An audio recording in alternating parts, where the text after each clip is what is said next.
안녕하세요. 여성을 위한 여성 변호사 안기욱입니다. 요즘 반려견들을 많이 키우시다 보니까 이 대형견이 소형 반려견을 상해하거나 물거나 해서 사망에 이르게 하는 이런 사고도 종종 발생을 합니다.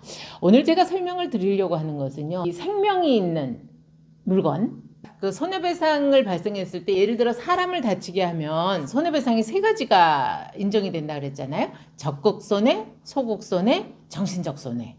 그런데 사람이 아닌 물건, 그 물건이 생명을 가진 생물이든 아니면 무생물이든 관계없이 물건의 취급을 받을 경우에는 우리 법원에서 이렇게 사람을 해했다든가 이런 경우와 달리 그냥 물건값, 근데 그 물건값이 언제 물건값이냐면 예를 들어 자동차가 추돌을 해서 고장이 났다, 다친 게 아니고 부서진 거죠. 그랬을 때 그 자동차를 수리하는 비용과 아니면 그 당시에 자동차의 그 중고 가격을 계산해서 우리 법원에서 싼 가격을 계산해 준다고 말씀드렸어요. 그리고 그 자동차만 다치고 사람은 안 다쳤다고 했을 경우에는 위자료 이런 건 인정이 안 되거든요. 그런데 요즘은 이 반려견 같은 그 생명을 가진 이런 생물들을 다치게 했을 때는 위자료도 인정이 되는 이런 사례들이 있어서 제가 소개를 해드리려고 합니다. 이 사건은요, 대구지방법원에서 난 판례입니다. 대구에 있는 그 플리마켓에서 이렇게 물건들 서로 내갖고 와서 이제 팔잖아요. 근데 한 분은 그 휴대폰 그 캡을 파는 분이었고 또 한 분은 다른 물건을 또 파는 분이었나 봐요. 근데 두 분 다 반려견들이 있었던 거예요. 서로 친하니까 이 푸들이 막 오는 걸 보고 한 분이 불렀어요. 이 대형견을 가진 분이 푸들을 보고 이리 와 하고 이제 불렀더니 반가우니까 막 쫓아간 거예요. 이 반려견이. 그런데 이분이 키우고 있는 이 대형견이 거기서 막 으르렁거리고 짖고, 그 조그만 애기로 왜 그랬나 몰라요. 막 으르렁거리고 짖더니 오는 개를 그 머리를 물어서 흔들다가 내 동댕이를 쳐갖고 이 푸들이 심정지로 죽었어요. 얼마나 참 기가 막혔겠어요. 그 푸들을 키우던 그 주인들은. 그런데 손해배상이 이제 원만히 합의가 안 되니까 원고들이 이제 법원에다가 소를 제기를 했던 모양입니다. 그런데 이제 그 소를 제기한 걸 보면은 이 푸들을 예를 들어 아빠가 샀는데 아빠가 일단 원고예요. 그 주인 남자분. 그 다음에 아내, 부모님, 거기다가 그 자식까지 다 원고로 들어가서 우리도 정신적 충격을 받았다. 그러니까 푸드를 사온 것은 아빠지만 그 다음에 푸드를 그렇게 해서 죽은 푸드를 장례한 장례비도 내놓고 우리 각자에 대한 위자료도 내놔라, 이렇게 청구를 했습니다. 어떤 판단이 났을 것 같으세요?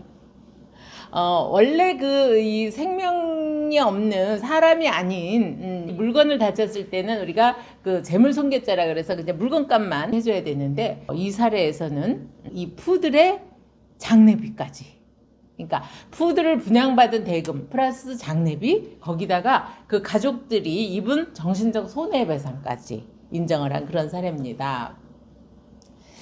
다만 이렇게 이제 그 손해에 대해서는 위자료, 장례비까지 다 인정을 했지만요. 거기에도 물론 이제 그 원고 측에도 책임을 일부 인정을 해서 책임 제한을 하긴 했습니다. 그 책임 제한의 내용은 뭐냐면 우리가 사람이 다쳤을 때도 과실상계라고 하는 거와 마찬가지로 여기서도 원고들도 이 반려견 여기가 전용 공간이 아니지 않냐. 여기는 공공시설인데 그 시설에서 반려견의 목줄도 하지 않고 그랬다고 한다면 이 반려견의 보호 의무를 다했다고 할 수 없다. 또 푸들이 피고가 오라 그래서 막 달려갈 때 이 원고들은 그냥 물론 친하니까 그랬겠죠. 멀찍이서 천천히 그냥 걸어오고 있었다는 거죠. 네. 그리고 그랬다고 하면 그것도 반려견에 대한 보호 의무를 다했다고 할 수 없고, 또 더군다나 이 두 사람이 서로 친한 사이다. 한 사람은 간식 팔고 한 사람은 휴대폰 케이스를 팔고 이렇게 했기 때문에 서로 잘 아는 사이에서 푸들을 발견하고, 그러니까 대형견의 주인이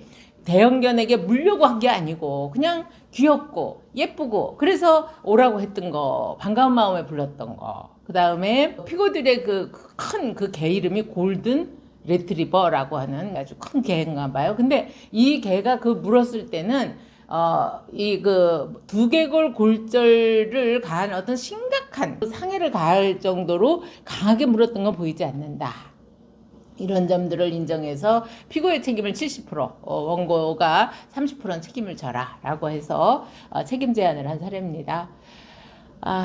제가 이 사례를 설명드린 거는 그동안은 물건을 상해하거나 했을 때 특별히 위자료, 장례비 이런 사례는 별로 본 적이 없는데 이제는 이 생명을 가진 생물에 대해서 이렇게 위자료 또 장례비까지 인정을 해준 특이한 사례이긴 하지만 아마도 제가 보기에는 우리 판례들이 이제 앞으로는 그 동물보호라고 하는 측면에서 점점 더 늘어나지 않을까 그런 생각을 합니다. 또 궁금한 내용 댓글 주시고요. 구독, 좋아요 함께 해주십시오.